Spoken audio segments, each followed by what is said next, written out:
Adolf Hitler sampai akhir hayatnya, kehidupannya selalu dilingkupi misteri. Meski telah berpuluh-puluh tahun berlalu sejak kematiannya, misteri-misteri yang melingkupi kehidupannya tetap belum terpecahkan. Salah satu yang menarik adalah kabar bahwa dia meninggal di Indonesia. Apakah ini hanya sekedar teori konspirasi atau fakta? So, di episode perdana ini, kita akan membahas tuntas dengan menguak fakta-fakta yang ada secara pendekatan logis.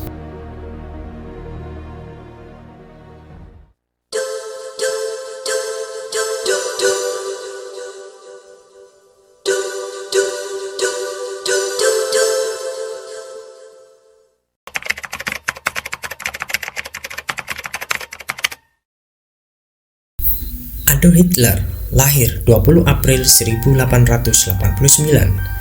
Ia adalah seorang politikus dan diktator Jerman yang memimpin Partai Nazi sejak 1921 hingga kematiannya pada tahun 1945. Ia juga merupakan salah satu tokoh paling kontroversial dalam sejarah dunia karena pernah membantai sekitar 6 juta orang Yahudi di hampir seluruh wilayah Eropa. Peristiwa ini terkenal sebagai peristiwa genocide Holocaust ya.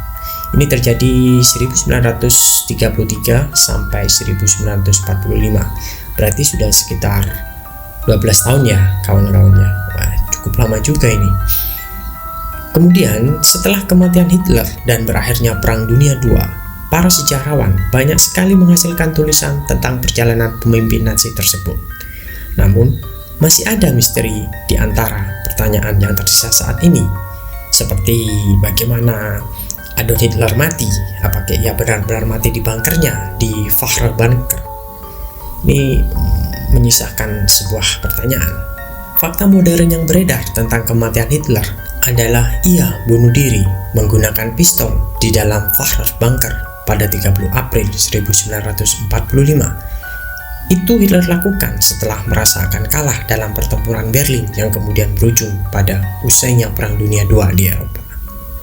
Kematian Hitler dilaporkan secara resmi oleh sejarawan Inggris Hugh Trevor Roper melalui bukunya The Last Day of Hitler. Perwira Badan Intelijen Inggris itu ditugaskan pada Juni 1945 untuk mendokumentasikan hari-hari terakhir Hitler sebagai pembuktian bahwa sang diktator benar-benar telah mati dalam bunker. Akan tetapi, banyak kritikus berpendapat pemilihan Trevor Roper untuk pekerjaan itu adalah hal yang janggal. Ia dikenal sebagai spesialis sejarah Inggris pada abad 16 dan 17. Ia pun menjadi Profesor Regius di University Oxford pada tahun 1957 sampai 1980. Namun nyatanya, Trevor Roper sendiri tidak pernah mampu berbahasa Jerman. Ia menyelesaikan penelitiannya dalam waktu 10 hari dengan hanya mengandalkan ringkasan interogasi terhadap orang-orang yang diduga berada di bunker bersama Hitler pada pekan terakhir April 1945. Petugas intelijen Amerika lah yang memberikan ringkasan tersebut. Trevor Roper juga tidak memiliki akses ke tahanan Nazi yang disekap oleh Uni Soviet, serta tidak jelas apakah ia berbicara dengan salah satu saksi yang diduga. Lalu di dunia yang penuh konspirasi ini, sederet kejanggalan tersebut banyak ditentang dan diganti dengan teori-teori lain yang mungkin tampak masuk akal hingga yang tidak masuk akal. Misalnya, Hitler kabur ke Paraguay, atau Hitler kabur ke Spanyol, atau Hitler pergi ke San Diego. Ada juga yang mengatakan dia lolos dan pergi ke Antartika. Atau ada juga yang bilang kalau dia tuh sebenarnya mati karena penyakit Parkinson. Bahkan ada yang lebih gila ini. Ada yang bilang kalau dia itu, si Hitler nih, pergi ke bulan dan di sana punya markas rahasia. Ya, sampai ada yang paling konyol nih bilang kalau berteori kalau si Hitler nih tinggal bersama alien. Cukup gila kan? Dan konyol. Indonesia sendiri memiliki teori konspirasi tentang kematian Hitler yang cukup populer, yakni terkait makam Dr. G.A. Poch alias Dr. Poch di Surabaya. Jawa Timur. Ia diketahui sebagai dokter tua asal Jerman yang bertugas di kapal rumah sakit Hope di Sumbawa Besar, Nusa Tenggara Barat. Asumsi bahwa Dr. Poe sebenarnya adalah Adolf Hitler semakin kuat ketika kapal selam U-boat milik Nazi ditemukan di Karimun Jawa pada 2013 silam. Kisah Dr. Poe juga ditulis oleh Sosrohusodo dan disebarkan ke media massa. Hingga saat ini, belum ada peneliti maupun sejarawan Indonesia yang memiliki cukup bukti untuk pada kesimpulan bahwa Dr. Poe berkaitan dengan Adolf Hitler. Ada teori lain yang populer di Barat. Sebuah konspirasi mengklaim bahwa Hitler tidak benar-benar mati di bunker Berlin, tetapi melarikan diri dan mencari perlindungan di Amerika Selatan, sekitar Argentina atau Brasil. Narasi bahwa Hitler tidak bunuh diri melainkan melarikan diri dari Berlin pertama kali disampaikan kepada masyarakat umum oleh Marsekal Georgy Zhukov pada konferensi pers tanggal 9 Juni 1945 atas perintah pemimpin Soviet Joseph Stalin. Pada bulan itu, 68% warga Amerika yang disurvei berpendapat Hitler masih hidup. Ketika ditanya di konferensi Potsdam pada bulan Juli 1945, bagaimana Hitler meninggal, Stalin mengatakan dia tinggal di Spanyol atau Argentina. Pada bulan Juli 1945, surat kabar Inggris mengulangi komentar dari seorang perwira Soviet bahwa mayat hangus yang ditemukan oleh Soviet adalah a very pure double atau kembaran yang sangat menyedihkan. Surat kabar Amerika juga mengulangi kutipan yang meragukan, seperti kutipan dari komandan garnisun Rusia di Berlin yang menyatakan bahwa Hitler bersembunyi di suatu tempat di Eropa. Disinformasi ini yang disebarkan oleh pemerintah Stalin telah menjadi batu loncatan bagi berbagai teori konspirasi. Meskipun ada kesimpulan resmi dari negara-negara barat bahwa konsensus para sejarawan mengatakan Hitler bunuh diri pada tanggal 30 April 1945. Bukti-bukti yang simpang siur membuat sebagian orang tidak begitu saja percaya menerima bahwa Hitler tewas pada 1945.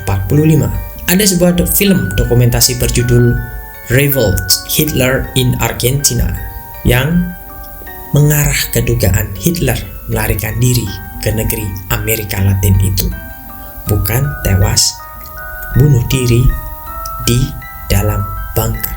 Seperti dimuat Voice of Russia, pembuat film Noam Salev.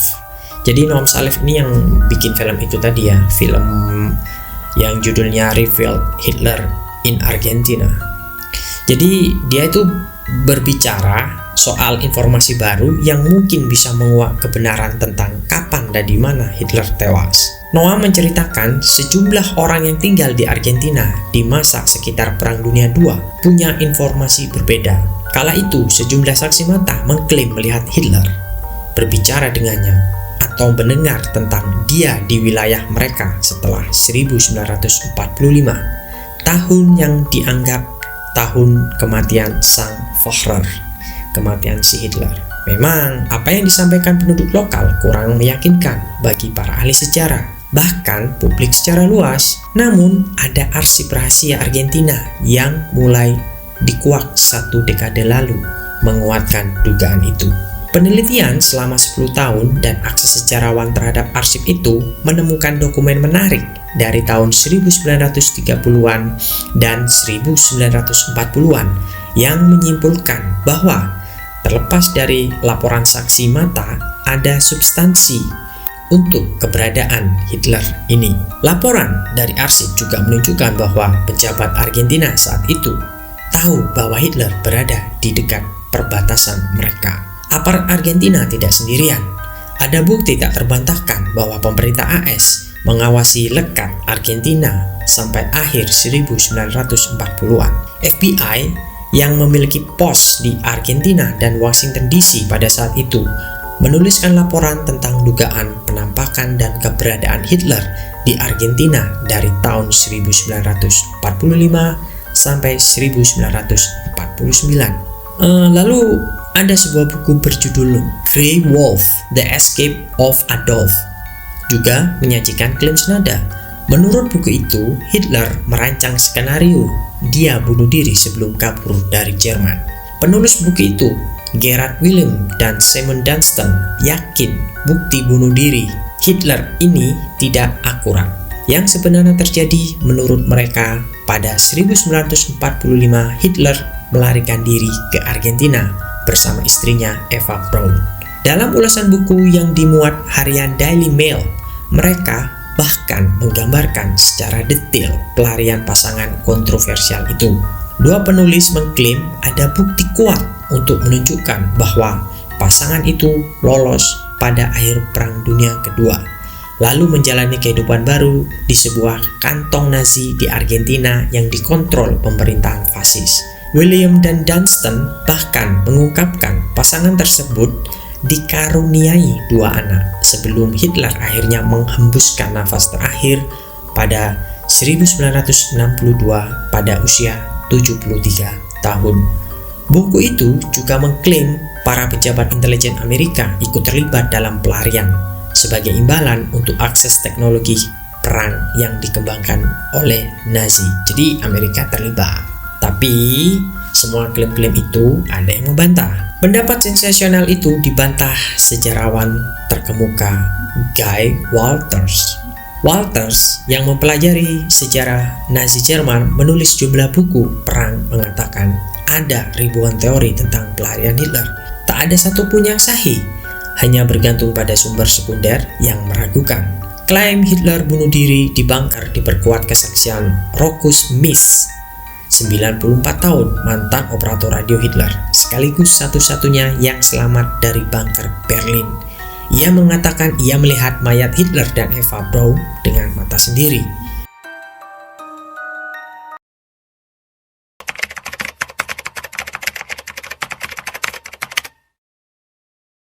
Di Indonesia sendiri ada sekitar 2 buku yang membahas dan mengklaim tentang kehidupan dan kematian Hitler. Sebuah buku yang berjudul Garut Kota Illuminati, lansiran tahun 2013, menjelaskan bahwa Hitler pernah bermukim di Garut. Dalam buku itu juga disebutkan Garut merupakan suatu tempat pencarian kota Atlantis yang sudah lama hilang. Adapun alasan Hitler bisa berada di Garut karena dirinya melarikan diri dari Jerman ke Indonesia pasca terjadinya Perang Dunia II. Buku yang kontroversial ini juga menyebutkan Indonesia merupakan salah satu tempat tinggal kaum Illuminati Freemason. Serem nih Garut ya. Mulai dari sini juga Garut mendapat julukan Swiss Van Java. Mereka, kaum Illuminati Freemason, menganggap Garut sangat mirip dengan Swiss yang notabene basis pergerakan dan pusat keuangan kelompok Illuminati Freemason. Hal tersebut pula yang melandasi bahwa Hitler dikabarkan sempat tinggal di Indonesia, yaitu di Garut. Teori konspirasi Hitler kabur ke Indonesia sendiri berawal dari tokoh militer Indonesia, Dr. Sosro Husodo yang berasal dari Bandung. Sosro dalam pemaparan asumsinya melalui sebuah artikel yang dimuat di surat Kabar Pikiran Rakyat tahun 1983 mengatakan dirinya sangat yakin pernah bertemu dengan Hitler. Ia mengaku bertemu Hitler pada 1960 di daerah Sumbawa Besar, Nusa Tenggara Barat. Namun saat itu Hitler menggunakan nama Dr. Boh dan tinggal di Kabupaten Dompu, Nusa Tenggara Barat. Lalu ada pula sebuah buku yang ditulis oleh Suryo Guritno, judulnya Rahasia yang Terkuat, Hitler Mati di Indonesia. Juga tentang kesaksian Dr. Sosro Husodo saat bertemu dengan Hitler ketika di Sumbawa Besar. Dan semuanya dilengkapi dengan dokumen-dokumen pendukung serta foto-foto yang akurat. Pada tahun 1954, Adolf Hitler masuk ke Indonesia dengan menggunakan nama palsu Dr. Boh. Pada awalnya, Boh tinggal di Dompu, lalu pindah ke Bima, selanjutnya pindah ke Kabupaten Sumbawa Besar. Kemudian bekerja menjadi dokter di Rumah Sakit Umum Kabupaten Sumbawa Besar. Seluruh penduduk Pulau Sumbawa kenal dengan dokter ini yang dipanggil dengan julukan Dokter Jerman. Salah satu peninggalan Hitler pada saat dia meninggal pada tahun 1970 di Surabaya, yaitu berupa sebuah buku catatan kecil berwarna coklat. Di dalam buku itu tertulis puluhan address book teman-teman dan keluarga Hitler yang sama seperti yang ada di sejarah Eropa. Jadi buku catatan tadi isinya itu nama-nama tokoh-tokoh penting di Jerman dan Eropa pada saat itu. Begitu pula tulisan tangan yang dibuatnya di buku-buku tersebut sangat identik dan mirip dengan tulisan tangan Hitler. Buku ini mempunyai arti yang sangat besar karena merupakan salah satu bukti otentik yang menyatakan bahwa Dr. Poe adalah Adolf Hitler. Kemudian Hitler bertemu dengan seorang gadis bernama Solaisi yang sedang mengembara ke sebuah besar yang akhirnya dilamar oleh Hitler. Tidak lama setelah Dr. Poe melamar Solaisi, beliau memeluk agama Islam pada tahun 1964 yang disaksikan oleh ketua kantor agama di Sumbawa dan mengganti namanya menjadi Abdul Qohar. Aris Zulkarnain, salah satu saksi keberadaan Dr. Poe pada tahun 2010 lalu, mengatakan dokter itu punya dua kepribadian yang bertolak belakang, pemarah namun sering bercanda dengan warga. Yang paling menonjol dari Poe, katanya si Aris Zulkarnain ini, caranya menyetir mobil jeep kap terbuka gitu, jeep model jeep perang. Dia mengatakan kalau jalan-jalan di Sumbawa itu dulu kan masih belum bagus ya, tapi si Dr. Poe ini bisa menyetir dengan hanya satu jari. Jadi sangat ini bukan orang sembarangan, seperti seseorang yang tanda-tanda dia mantan tentara. Sebelumnya di Harian Pikiran Rakyat pada tahun 1983 terdapat sebuah artikel tentang Hitler.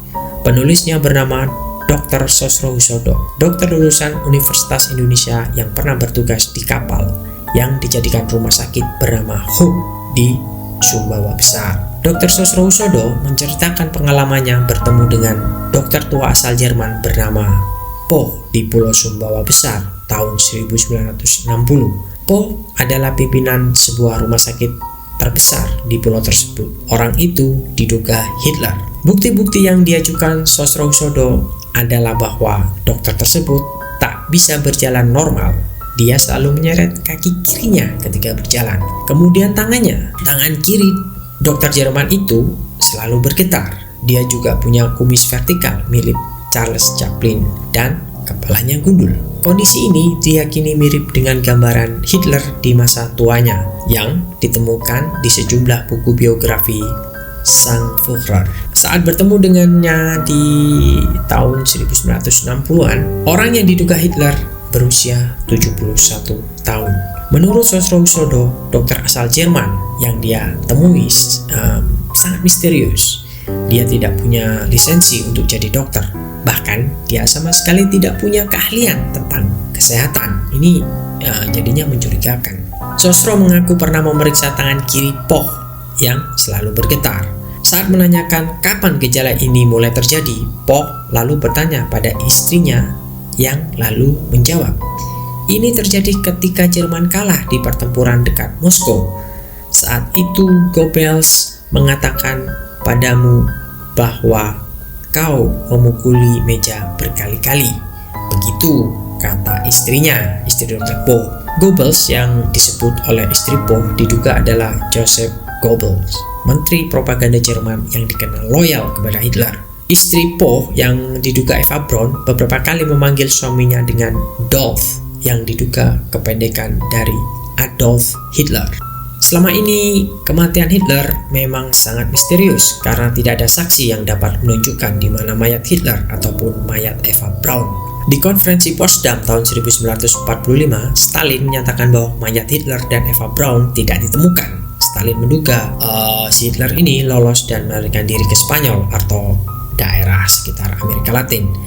Dan tak berapa lama ada kabar yang mengatakan Hitler kabur menggunakan kapal selam ke sebuah pulau, tapi tidak ada yang tahu pulau apa dan di mana. Dunia internasional sama sekali tidak menyadari bahwa seorang pemimpin Nazi telah bersembunyi dengan aman di Sumbawa Besar sampai meninggal di Surabaya dan dimakamkan di pemakaman umum Muslim di daerah Ngagel, Surabaya.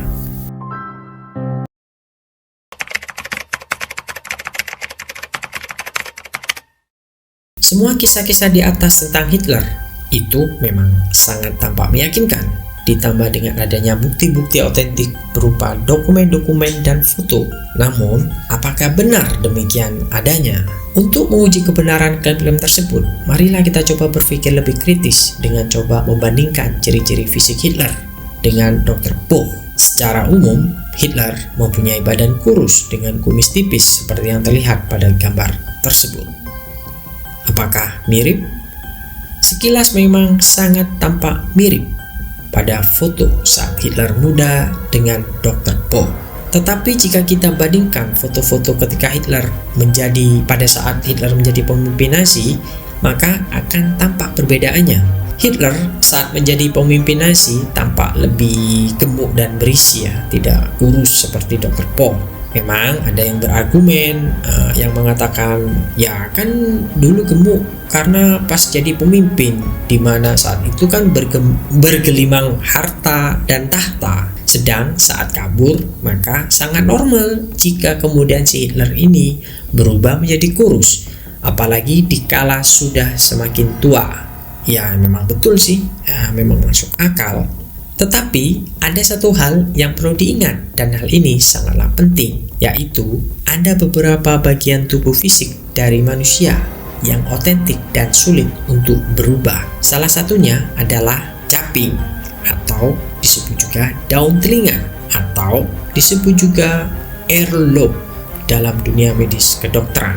Karena keterbatasan data-data yang tersaji dan hanya dokumen berupa foto yang bisa diamati dari Dr. Boh, itu pun terbatas ya foto-fotonya, maka teori earlobe inilah salah satu cara untuk bisa mengidentifikasi apakah Dr. Boh merupakan Adolf Hitler. Merujuk pada beberapa artikel tentang earlobe seperti yang ada di website boyntonplasticsurgery.com, lalu juga di ancestry.com hingga Halodoc, situs Indonesia kalau Halodoc ya, menjelaskan bahwa walaupun manusia memiliki banyak rupa daun telinga, namun untuk earlobe biasanya para ahli anatomi hanya membaginya menjadi dua bagian besar, yaitu free earlobe dan attached earlobe. Attached earlobe artinya ujung daun telinga langsung menyatu dengan sisi wajah kita, sedangkan free earlobe ujung daun telinganya melengkung, menyisakan satu bagian yang bebas. Jika kita amati dari perbandingan bentuk earlobe pada kedua foto tersebut, maka akan tampak perbedaan yang sangat mencolok. Hitler mempunyai bentuk daun telinga jenis free earlobe, sedangkan Dr. Boh daun telinganya berjenis attached earlobe. Jadi free earlobe, caping telinganya tampak mengendur, tampak berjelambir gitulah. Sedangkan kalau attached earlobe itu nggak berjelambir, nggak mengendur, dia tampak solid, tampak lebih solid gitu bentuknya. Lalu mungkin juga ada yang bingung ya, kan bisa aja tuh earlobe berubah bentuk, itu kan bisa nggak tuh earlobe itu ketika usia sekian, ketika masih muda ya mungkin masih kenceng, tapi ketika masih tua, ketika sudah tua berubah gitu. Untuk menjawab ini, menurut ahli anatomi ya, itu mengatakan bisa, earlobe ini bisa berubah. Jadi ketika muda masih kenceng, ketika tua masih kendor, itu bisa. Namun justru dalam kasus Dr. Boh ini malah memperkuat dugaan kalau keduanya adalah dua orang yang berbeda. Perubahan pada earlobe terjadi ketika kita bertambah tua. Ketika usia kita bertambah, terjadi pengurangan produksi kolagen. Kolagen itu semacam salah satu protein yang menyusun tubuh manusia gitu ya. Jadi kan kalau semakin tua itu kekurangan kolagen, jadi mengendur. Kolagen kalau masih muda kolagennya banyak, jadi kencang gitu. Jadi karena kolagennya itu berkurang karena semakin tua, elastisitasnya itu di dalam kulit itu juga berkurang. Akibatnya earlobe manusia akan menjadi bertambah kendur. Namun tidak pernah ada kasus earlobe seseorang berubah dari attached earlobe menjadi free earlobe gitu ya. Jadi misalkan nih kendur nih, terus tiba-tiba jadi kencang, itu nggak pernah terjadi itu seperti itu. Jadi di sini justru menunjukkan kalau ini Dr. Poe dan Hitler nih berbeda ini, karena airloop-nya juga berbeda.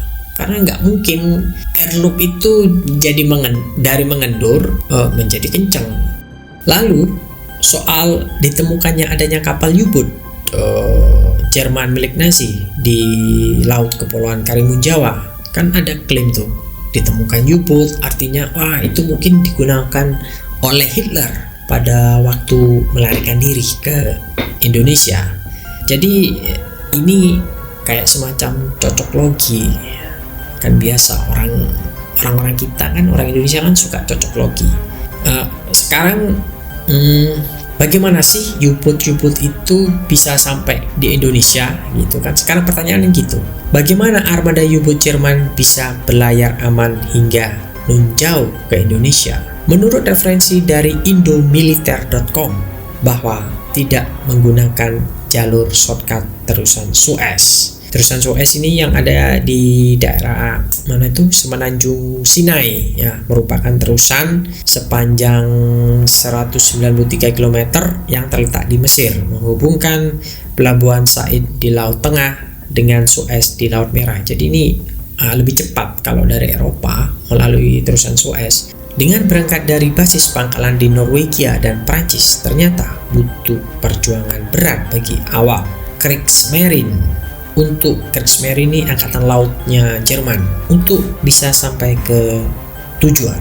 Jalur yang dipilih harus yang paling minim resiko disergam oleh kapal-kapal perusak sekutu. Maka jalur yang dipilih adalah melewati Tanjung Harapan atau Cape of God Hope di daerah Afrika Selatan. Terusan Suez memang sudah beroperasi pada masa itu, namun karena perang tengah berkecamuk ya, Perang Dunia II, akan sangat berisiko menyeberang kapal selam melewati terusan Suez yang jadi ajang rebutan antara Jerman dan sekutu. U-boat yang bergerak di permukaan dengan kecepatan lambat dipastikan rentan menjadi bulan-bulanan serangan udara. Berangkat dari kenyataan tersebut, misi tempur Nazi ke Samudra Hindia dan Asia Timur jauh harus tetap dijalankan. Hitler pada saat itu sangat berkepentingan untuk memperkuat poros Jerman, Italia, dan Jepang. Blok poros ini dibentuk pada September 1940.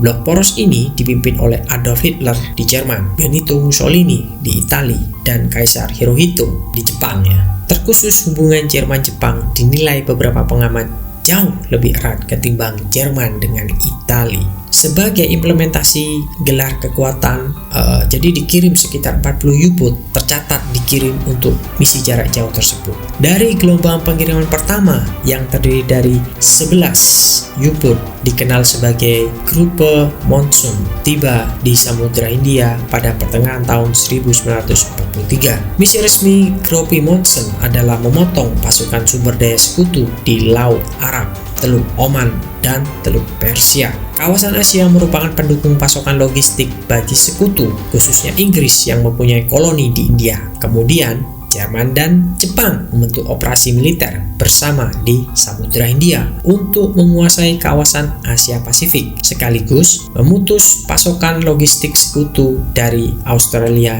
dan Selandia Baru.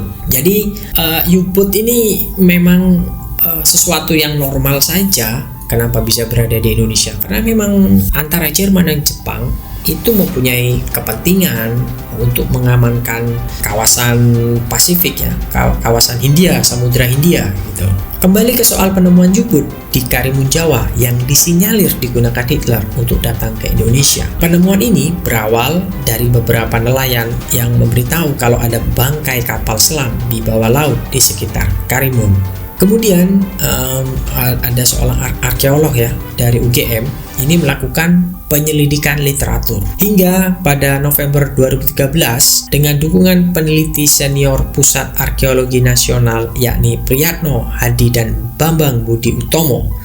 Mereka bergerak mencari lokasi bangkai kapal selam itu. Kapal itu ditemukan di perairan Karimun Jawa, berjarak 10 jam dari Pulau Karimun Jawa. Butuh beberapa kali penyelaman sebelum akhirnya menemukan titik bangkai kapal. Tim menyewa sebuah kapal sembako untuk melakukan pencarian. Kapal ini dulu mungkin ditembak dengan torpedo oleh sekutu Belanda sekitar tahun 1944. Begitu analisa para ahli-ahli arkeolog. Kemudian pada tahun 2014 ada juga penemuan U-boat. Saat itu ada berita di media massa tentang adanya kapal selam Jerman di Laut Jawa, tetapi sampai beberapa kali diberitakan belum jelas apakah memang ada kapal selam atau tidak. Hal ini diungkap oleh Mayor Laut Yudo Ponco Ari dari Komandan Detasemen 3 Satuan Kopaska Armatim Surabaya.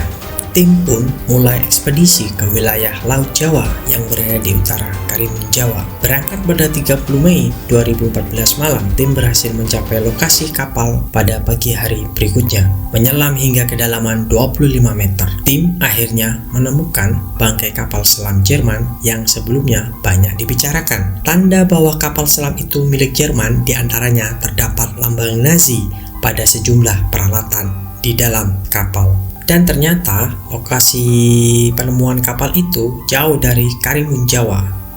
Justru lokasinya lebih dekat ke wilayah Kalimantan. Jadi kalau yang awal tadi 2013 di daerah Karimun Jawa, tapi yang 2014 ternyata malah lebih dekat ke daerah perairan Kalimantan.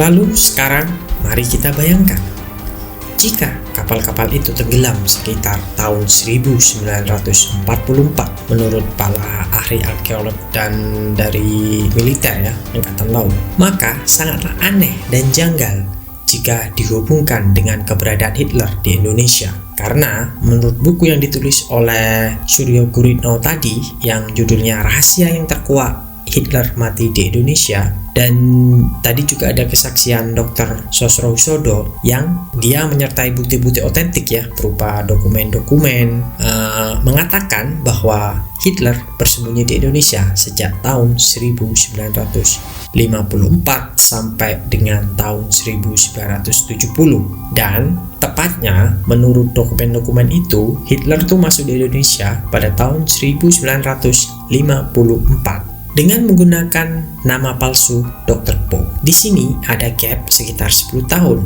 antara tenggelamnya kapal-kapal U-boat Jerman dengan kehadiran Hitler, di mana dalam hal ini si Dr. Po. Lantas, di mana Hitler berada selama rentang kurun waktu 1944 sampai 1954?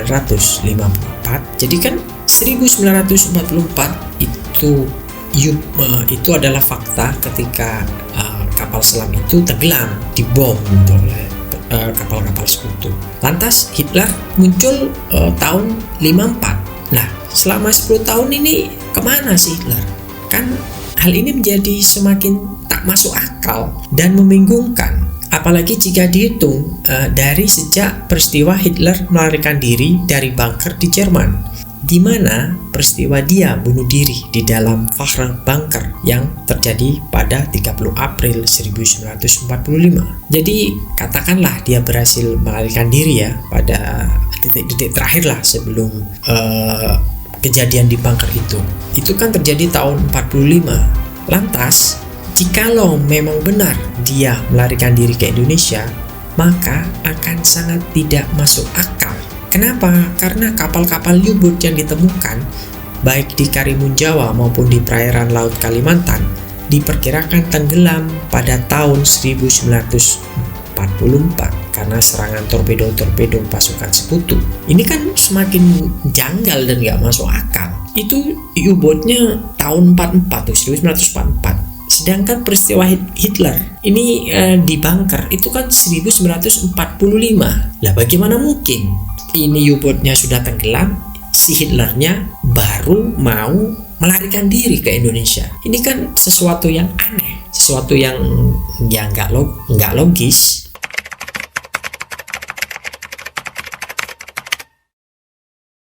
Ya, oke, kawan-kawan, itu beberapa analisa tapi benar tidaknya kita kembali ke diri masing-masing.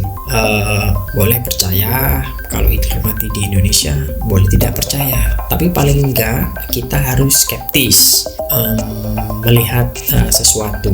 Jadi semua kita kembalikan kepada keyakinan kalian masing-masing. So, sampai jumpa dan kita akan bertemu di episode selanjutnya.